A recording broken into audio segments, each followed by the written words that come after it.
dúvida que vocês tenham no meio do caminho que precise explicar com mais detalhes uma linha de código ou alguma coisa do modelo matemático, podem aí sempre me interromper a qualquer momento, tá bom? Eu vou pegar aqui e abrir o arquivo e vou compartilhar a minha tela com vocês. Então, vamos lá. Quero compartilhar essa tela daqui. Beleza. Então, conseguem visualizar aí a tela que tem aqui, começa ali o programa a aparecer a partir da linha 71, correto? Isso, está aparecendo. Então, maravilha, pessoal. Então, vou fazer aqui a explicação do que nós construímos de código. Lá, lembrando, no nosso formulário, nós tínhamos esse botão aqui, transporte, que gerava um problema aleatório, né, uma instância aleatória do problema do transporte e resolvia essa instância gerada. Mais do que só para o transporte, o que nós chegamos ao final da aula era com um modelo que contempla a situação do problema do transporte com custo fixo. E lembrando aqui um pouquinho, né, o que caracteriza esse problema, nós temos, além dos custos unitários, dado aqui por CIJ, que é quanto custa transportar uma unidade da origem I para o destino J, isso obviamente vai multiplicar pela quantidade que é transportada entre a origem I e o destino J, nós temos também um custo fixo de ativação da ligação da origem I para o destino J. Ou seja, nós só vamos poder transportar alguma unidade da origem I para o destino J caso a gente faça a ativação dessa ligação entre a origem I e o destino J. E a ativação é controlada por essa variável aqui WJ, que ela assume o valor 1 se a ligação IJ é habilitada e 0 caso contrário. E daí nós temos um custo da habilitação, que é dado aqui por FJ. Então, na nossa função objetivo, em relação ao que era o modelo original, que é o que está em preto aqui, a gente ganha essa parte aqui em azul também, que é colocar o custo fixo, também pertencente aqui à função objetivo. As restrições de oferta e demanda continuam exatamente as mesmas, ou seja, não pode sair mais unidades a partir de uma origem do que a oferta naquela origem, e em cada destino tem que ser atendida a demanda dele. E daí nós precisamos dizer o seguinte, que a variável x e j só poderá ser maior do que zero caso wj seja igual a 1, ou seja, né, lembrando ali, caso a ligação entre a origem I e o destino j seja habilitada. Veja aqui o seguinte nessa expressão, se wj é igual a zero, vai ficar m e j vezes zero, e isso aqui implica automaticamente que x e j é igual a zero. Ou seja, se nós não realizarmos a ligação entre a origem I e o destino J, a quantidade transportada entre a origem I e o destino J poderá somente ser zero. Uma outra forma de observar isso é que se x e j for maior do que zero, ou seja, nós estamos transportando alguma quantidade entre a origem I e o destino J, nós vamos precisar que a variável WIJ seja igual a 1, porque daí esse 1 multiplica o M e J. Ou seja, para transportarmos alguma quantidade entre origem I e destino J, precisamos ativar a ligação de I para J. E pela função objetivo, nós nunca vamos ter o caso de que WJ seja igual a 1 e o x e j seja igual a 0. Esse cenário de WJ igual a 1 e x e j igual a 0 representaria o caso em que a ligação da origem I para o destino J é habilitada, mas nós não transportamos qualquer quantidade. E o que impede com que isso aconteça é porque se x e j for 0, WJ sendo 0, satisfaz aqui a restrição. E na função objetivo, é melhor que WJ seja 0 do que 1. Então, a gente vai acabar tendo que a gente habilita a ligação se e somente se existe transporte aqui da origem I para o destino J. Esse M e J, nós tínhamos visto que ele pode ser definido como o mínimo entre a oferta da origem I e a demanda do destino J. Ele coloca aqui, por fim, que essa variável WJ, ela é binária para todo I e todo J, ou seja, ela pertence a esse conjunto somente dos valores 0 e 1. E é esse modelo que nós trouxemos aqui para a implementação. Agora vamos seguir linha a linha desse código para relembrar o que é cada uma delas. Então, nós colocamos aqui grb env ambiente igual a null grb env e esse caminho entre parênteses significa o seguinte: nós estamos criando um objeto do tipo grbenv, que é lá o environment, né, ambiente do Gurobi, que nós chamamos aqui de ambiente. E esse caminho que aparece aqui é o lugar onde ficará salvo o log da resolução do problema pelo Gurobi. Isso aqui é opcional, se nós colocássemos simplesmente assim, né, abre e fecha parênteses, não geraria qualquer erro, só que o log não seria salvo. Uma vez que nós temos o ambiente, nós podemos criar aqui um objeto chamado modelo, que é do tipo GRBModel. E todo modelo tem que ficar associado ao ambiente. Então, nós temos esse modelo associado ao ambiente que nós criamos aqui na linha anterior. Um problema do transporte é composto de origens e destinos. Aqui nós estamos trabalhando particularmente com o caso de que o número de origens é 50 e destinos também é 50. Isso aqui é um problema quadrado. Pode falar, Vinícius. Opa, boa noite.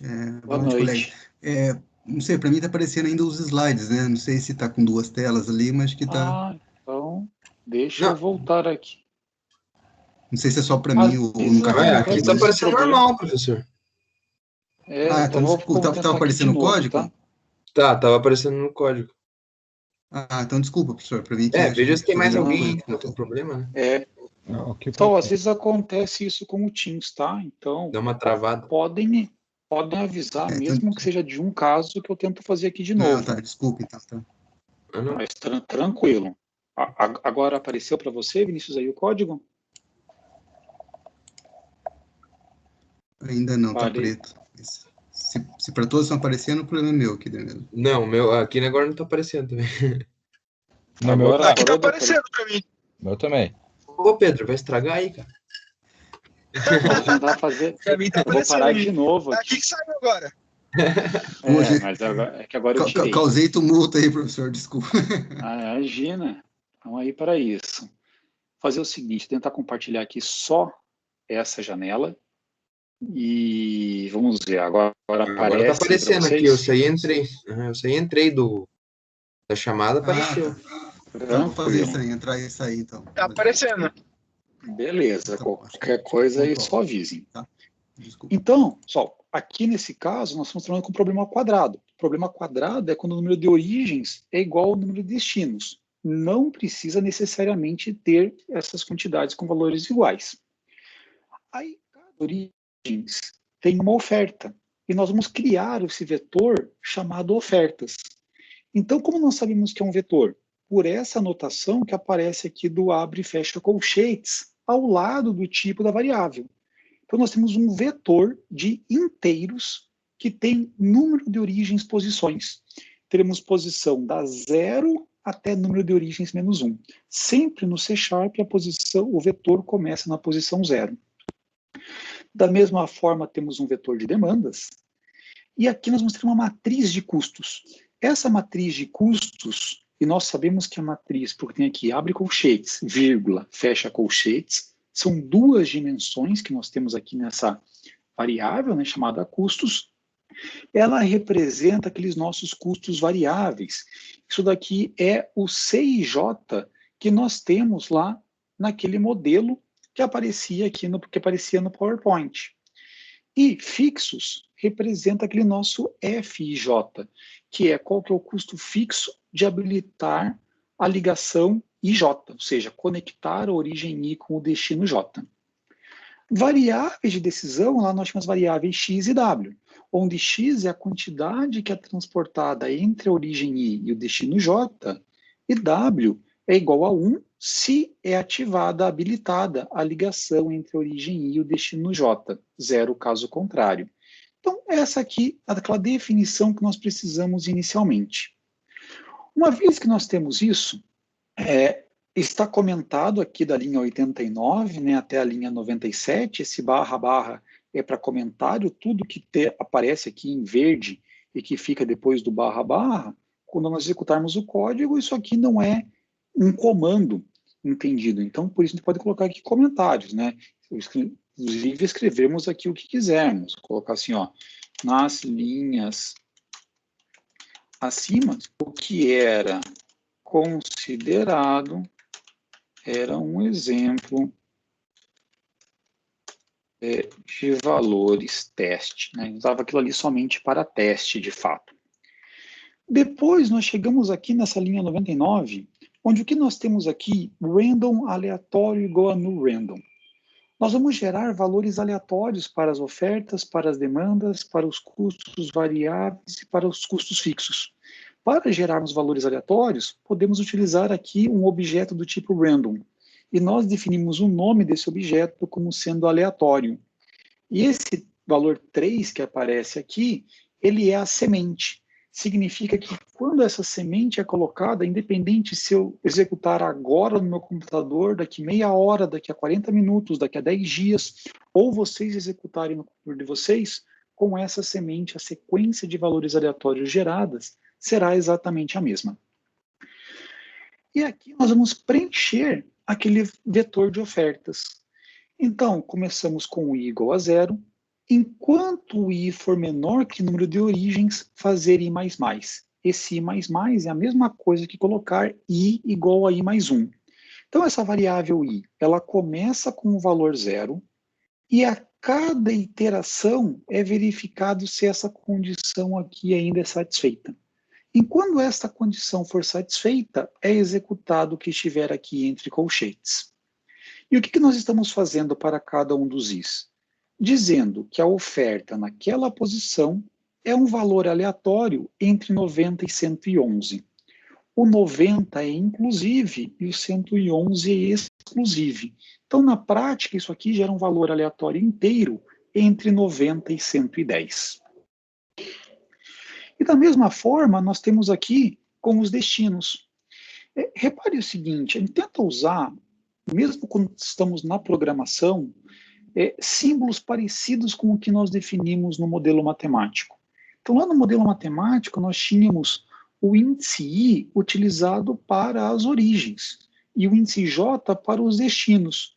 Então, quando chega aqui na hora de programarmos, nós tentamos manter esse padrão.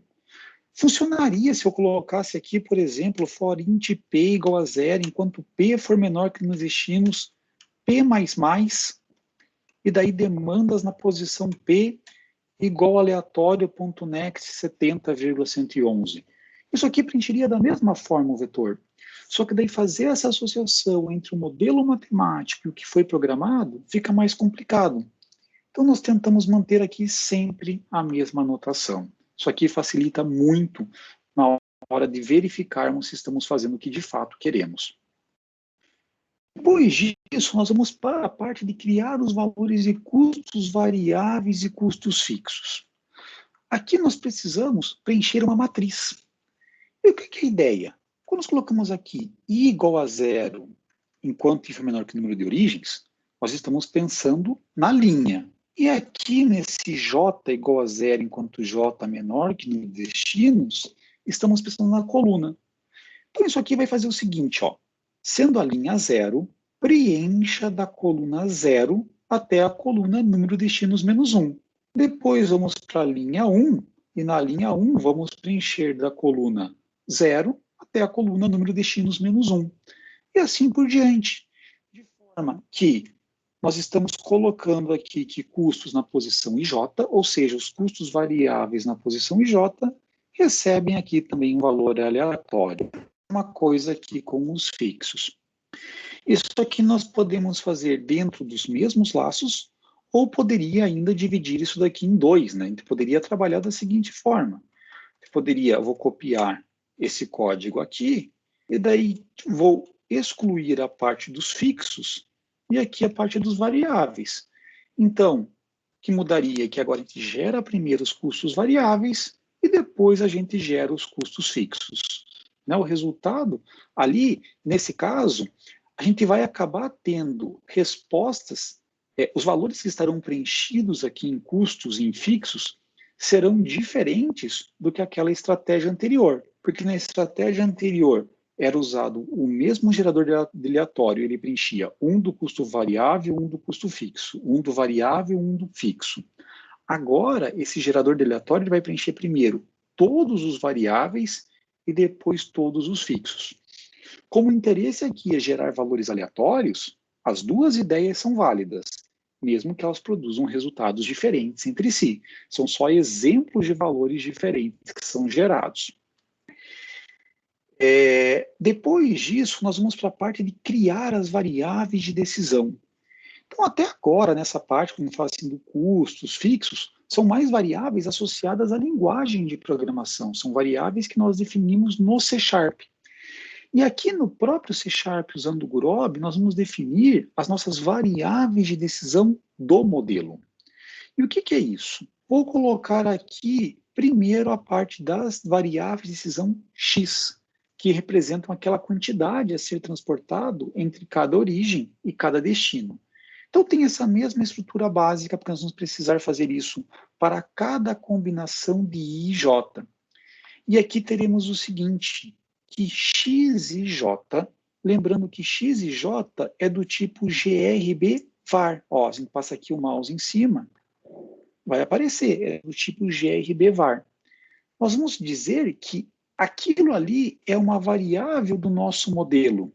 E a instrução para fazer isso é colocar aqui, igual a modelo.addVar, e temos todos os valores que nós passamos para o método. Esse primeiro valor aqui é o menor valor que a variável poderá assumir, aqui é o maior valor que ela pode assumir, aqui é qual que é o coeficiente dela na função objetivo, aqui é o tipo dela, e aqui é o nome da variável. É isso que nós estamos fazendo aqui nessa estrutura. E de forma bem similar, nós vamos criar as variáveis de decisão W.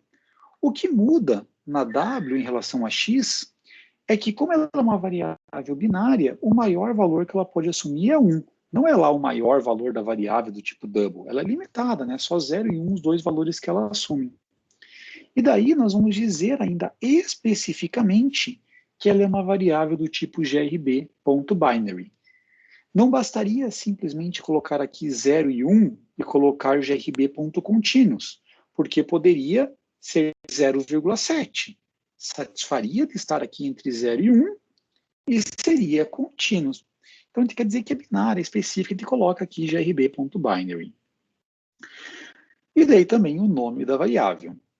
Uma vez, então, que nós temos isso, nós já temos as nossas variáveis de decisão definidas e a nossa função objetivo também. Precisamos agora, no próximo passo, formular as nossas restrições. E aqui, para formular as restrições, nós vamos pegar e vamos utilizar isso aqui, um criador de expressões. Então, nós estamos declarando aqui uma expressão que é do tipo grb linexp. GRB, né, porque é um recurso lá do Gurobi, mas basicamente isso daqui é uma expressão linear. E uma expressão linear, ela é composta de termos, onde cada termo tem um coeficiente e a variável que esse coeficiente está multiplicando. Então, o que é isso daqui? Ó? Nós precisamos ter restrições de que a quantidade total que sai de cada origem é menor ou igual à oferta daquela origem. Isso daqui é um somatório, né? Se nós pegássemos lá, por exemplo, a origem 0, é o x00, mais o x01, mais o x02, mais o x03, mais o x04, e assim por diante, essa soma toda é menor ou igual à oferta da origem 0. Para fazer esse x00 mais x01, mais x02, mais x03 e assim por diante, é justamente aqui adicionando termos na expressão que nós fazemos isso. Então, a gente vai adicionar aqui, ó, quando i igual a 0 e j é igual a 0, nós estamos adicionando o termo 1 vezes x00.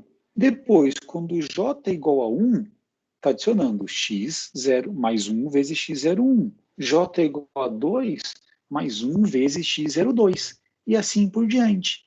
Depois que nós terminamos aqui todos os destinos, nós vamos adicionar a expressão, que terá aqui que o total que sai daquela origem é menor ou igual à oferta da origem. E demos o nome dessa restrição de OFI. Quando nós vamos para a próxima origem, nós temos que limpar aquela expressão, porque pensando que sai da origem 1, não interessa mais aquelas variáveis que eram o x01, x02, x03, elas não fazem mais parte dessa restrição. Você vai ter que fazer como sendo x10 mais x11 mais x12 mais x13 até lá o nosso último destino. Então, por isso que nós limpamos aqui a expressão e daí fazemos a adição dos novos termos. Então, ao final desse processo, nós vamos ter aquelas restrições de que a quantidade que sai de cada origem é menor ou igual à oferta daquela origem. Depois, de forma bem similar, nós vamos ter as restrições que as demandas precisam ser atendidas. E daí agora nós temos uma restrição para cada destino. Então o primeiro for que tem aqui é referente a essa variação dos destinos. Daí nós vamos somar aqui as origens. Ou seja, nós pegamos lá o j igual a 0. Nós estamos interessados em que a demanda do destino 0 seja atendida. O que nós precisamos então? Que o x00 mais o x10, mais o x20, mais o x30, mais até o x lá referente à saída da última origem para o destino 0, essa soma seja maior ou igual que a demanda no destino 0. É isso que nós estamos fazendo aqui. Depois, quando j é igual a 1, vamos fazer isso para o destino 1. Com j é igual a 2, para o destino 2, e assim por diante. Além disso, nós temos aquele conjunto de restrições de que o x e j é menor ou igual ao mj vezes wj. É aquilo que só vai poder transportar da origem I para o destino J caso habilite a ligação da origem I para o destino J. E é com essa parte aqui do código que nós fazemos isso. Estamos aqui para cada I e para cada J.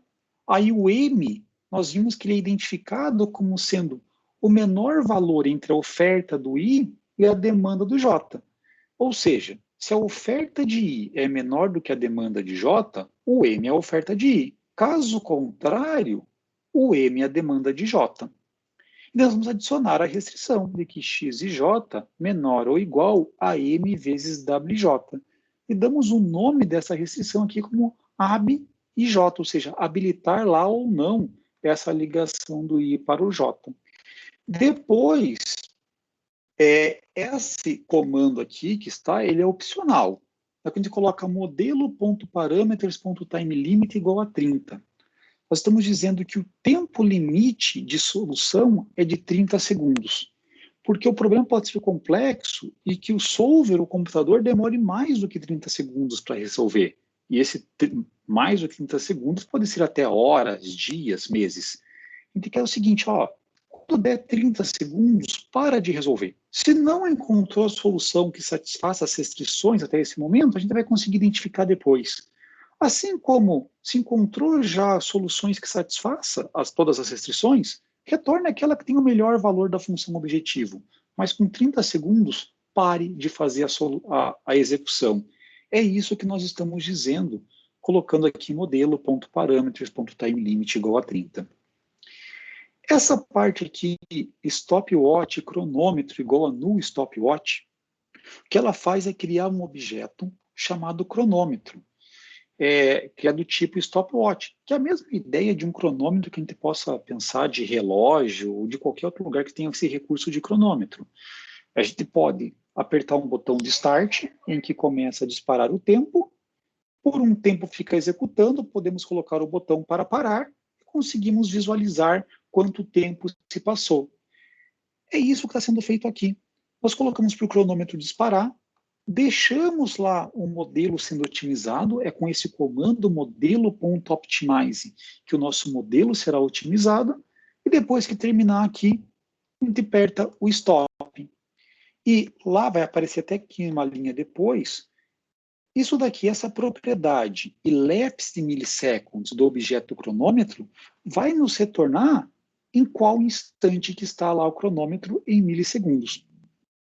É a mesma coisa que você pensar o cronômetro do celular, apertou o start, enquanto a tarefa foi executada, ele ficou rodando, chegou aqui um momento e parou o cronômetro.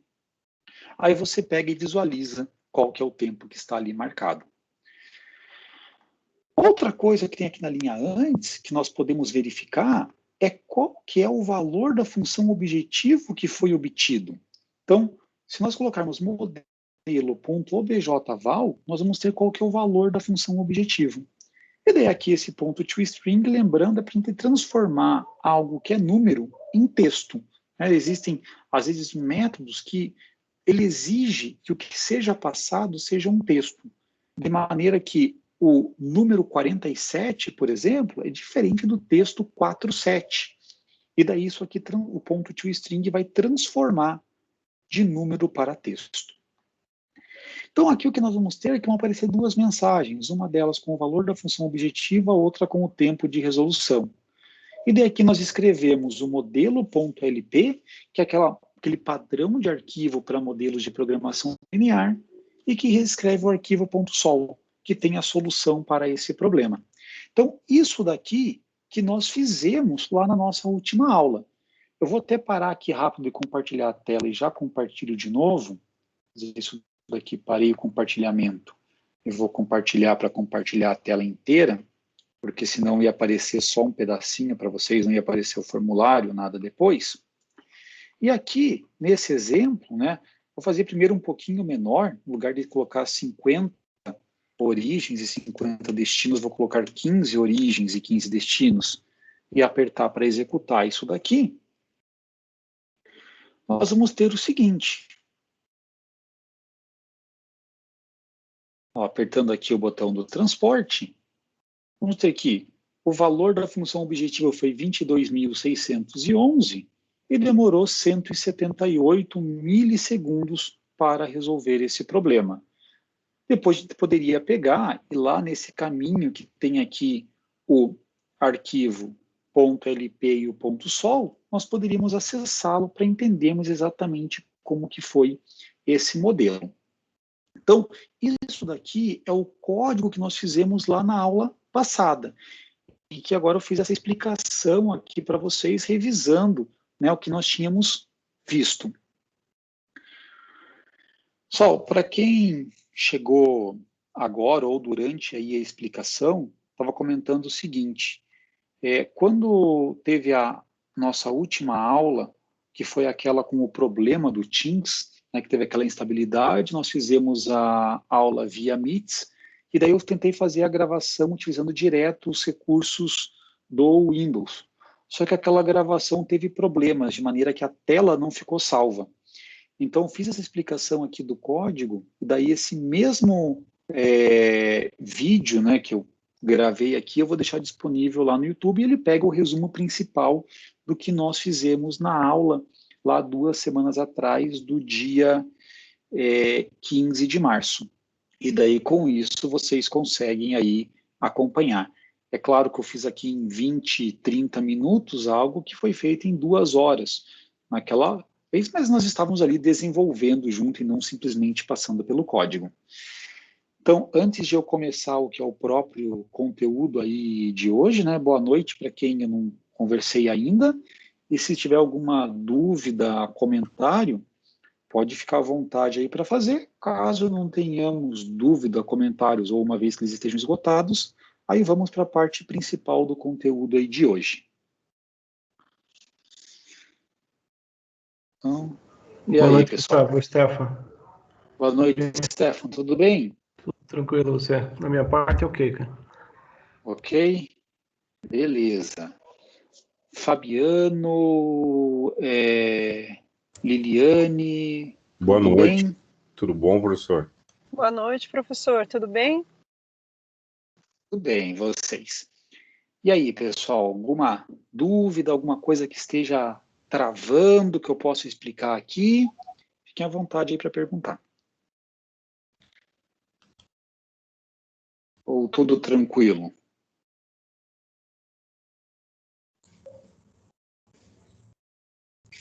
Boa noite, professor. Boa noite, Ronald. Tudo bem, e você? Tudo bem, graças a Deus também. Por enquanto, tudo em ordem, professor.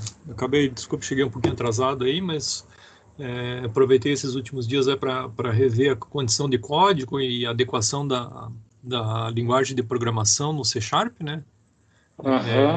Realmente é só com a prática que vai pegando aí, mas está tudo, por enquanto, estamos seguindo. Então, beleza. E você, Liliane, tudo certo? Eu ainda tenho um pouquinho de dificuldade ali com o código, né, professor? Mas vou tentando, vou assistindo os vídeos e tentando. Então, esse próprio vídeo aqui ficando gravado já vai dar uma boa ajuda aí também em cima dessa parte. E é prática, né? E fazendo, que as coisas vão ficando mais fáceis com o tempo. Sim, com certeza, professor. Então, até inclusive, eu sei que